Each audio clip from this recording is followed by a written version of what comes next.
안녕하세요. 세상을 이롭게 하는 일에 관심 많은 승무원쌤 김용숙입니다. 지금부터 제가 드리는 말씀은 저도 잘 모르고 하는 얘기일 수도 있고 깊이가 없는 얘기일 수도 있고 지루할 수도 있는 그런 얘기입니다. 하지만 제가 이재명이나 조국, 좌파, 민주당 이 패거리들이 하는 행동을 보면서 저들은 왜 저러지? 저들이 저 행동이 잘못된 것을 알고 하나 모르고 하나 그것이 늘 궁금했었습니다. 잘못인 줄을 알면은 저렇게 행동을 안 할 것이고 또 잘못인 줄 모르고 한다면은 그건 또 바보고 뭐 이런 혼동 속에서 저들의 정체성을 제가 잘 파악하지 못하고 있었습니다. 그런데 어느 날 방송에서 진행되는 히틀러 관련 방송을 보면서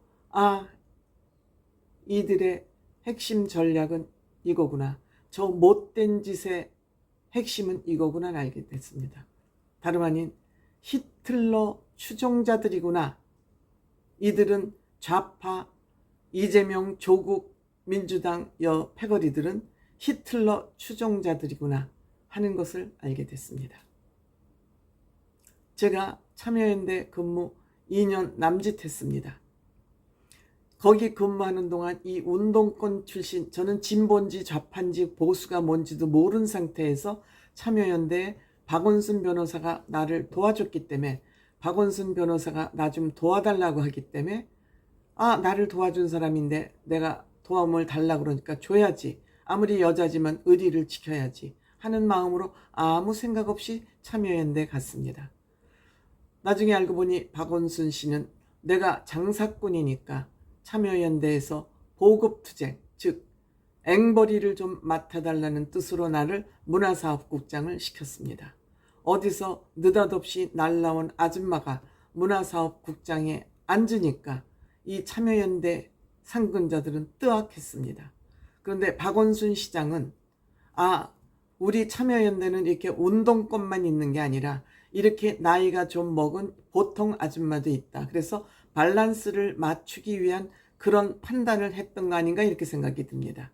저는 아무것도 모르니까, 무식하니까, 학교 다닐 때 공부를 잘 안 해서 이념이 뭔지 시민운동이 뭔지도 모르니까, 다만 박원순 시장이 날 도와줬기 때문에 내가 박원순 시장에게 도움되는 일은 이 단체에 필요한 자금을 열심히 만드는 거, 내 돈을 만드는 게 아니라 단체를 위한 모금 사업이니까 그냥 저는 최선을 다해서 열심히 할 수 있었습니다. 낯두껍게 앵벌이 사업을 할 수 있었습니다. 나를 도와달라는 얘기는 하기가 껄끄러운데 단체를 도와달라는 일이니까 거리낌 없이 제가 할 수 있어서 제가 행사를 하면서 참여연대에 1년치 봉급 이상을 마련을 했던 그런 기억이 있습니다.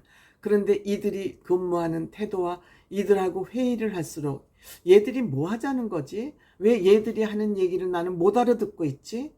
즉 이것들은 내용은 별거 아닌데 계속 얘기를 비비 꽈가지고 아무것도 아닌 얘기를 비비 꽈서 지금 여러분들 방송에 나와서 좌파 패널들이 얘기하는 걸 들으면 아니요 하면 될 얘기를 그 아니라는 얘기를 얼마나 장황하게 합니까? 변명을 얼마나 장황하게 합니까? 이들의 행태가 이런 것입니다. 왜? 이들은 명분이 없는 삶을 살아왔기 때문이죠. 계속해서 이들은 명분 없는 삶, 남에게 기생하는 삶, 남을 비판하는 삶만 살아왔기 때문에 이들은 명분이 약하고 할 말이 없기 때문에 얘기를 비비 꼬아서 장황하게 할 수밖에 없는 것입니다. 즉 이들은 사회주의와 공산주의 추종자들입니다. 사회주의와 공산주의를 추종하는 사람들이 우리나라 대거 시민운동이나 운동권 출신에 유입이 됐습니다. 그러다 보니 대한민국의 시민운동은 사회주의를 추종하거나 공산당을 추종하는 그러한 인간들이 여기에 대부분이 끼어들고 모여들었습니다. 근데 여러분들 사회주의, 공산주의가 나는 뭐가 서로 다른지 잘 몰랐습니다. 제가 이 방송을 하기 위해서 자료조사를 해보니 사회주의는 개인보다는 사회 전체의 이익을 먼저 중시하는 이데올로기가 사회주의입니다. 즉 개개인의 자유가 사회 전체의 이익에 반한다면 개개인의 자유는 다소 제한받을 수 있다. 이것이 사회주의입니다. 그러니까 사회 속에서 인간이 있는 것이지 인간을 위해서 이 사회가 존재하지 않는다. 그러니까 개인 이전에 사회가 먼저 우선시되는 그런 사회주의입니다. 이것은 영국에서 산업화가 이루어지면서 불평등이 생겼고 계급 간의 갈등이 생기면서 이 생산수단을 공유화를 해야 돼. 즉 생산수단을 정부에서 통제를 해야 되겠다. 이러한 이념에서 만들어진 게 즉 생산된 재화, 즉 물품을 공동분배하자. 이러한 주의가 만들어진 것입니다. 그런데 공산주의는 마크스에 의해서 이 공산주의가 퍼지기 시작했는데 이 공산주의는 사회주의보다 한 발짝 더 나가서 자본주의를 거부하고 자본주의에 대항하는 주의입니다. 즉 개인 재산을 인정하지 않는 것입니다. 개인 재산을 인정하지 않고 전부 공유 재산화하면서 일당 독재, 공산당 하나가 정치 이념으로 통치 도구로 쓰이는 것이죠. 그러니까 배급이 여기서 나오는 겁니다. 사유재산을 인정하지 않으니까 정부가 전부 국가재산 재화를 다 소유하고 이것을 나눠주는 것이죠. 이 나누어주는 사람이 누굽니까? 김정은이죠. 지금 지구의 상에 유일하게 남은 공산주의가 지금 김정은입니다. 이건 공산주의도 아닙니다. 왕족입니다. 전제주의입니다. 전체주의이고. 그런데 이 공산주의는 레닌이 볼세비키 운동을 일으키면서 러시아가 완성을 하고, 그러니까 공산주의 종주국이 됐고, 그 다음에 중국, 베트남이나 이렇게 그러니까 북한은 공산주의도 아주 변질된 공산주의를 만들어낸 것이고요. 지금 레닌이 만들어서 종주국이 된 지금 러시아는 자본주의를 택하고 있지만 역시 공산당이 지배, 일당 독재를 하는 그런 나라입니다. 중국은 정치는 공산주의 형태를 띠고 있지만 경제는 자본주의 형태를 띠고 있기 때문에 중국식 자본주의라고 부르고 있는 것이죠.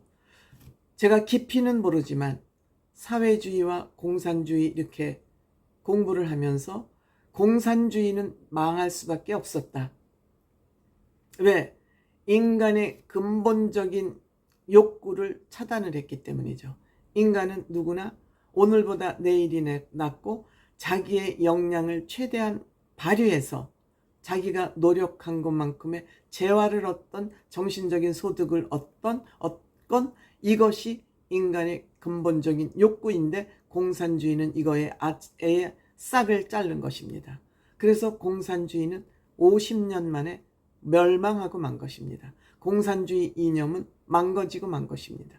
근데 유일하게 지금 북한은 공산주의도 아니고 왕가 전체주의도 아니고 뭐라고 표현할 수 없을 만큼의 그런 이념을 아직도 지키고 있는데 이 이재명 조국 좌파들은 이 김정은의 이 북한을 옹호하는 문재인 정부도 마찬가지고 이런 행태를 지금 유지하고 있는 것입니다. 즉 이것이 뭐냐 하면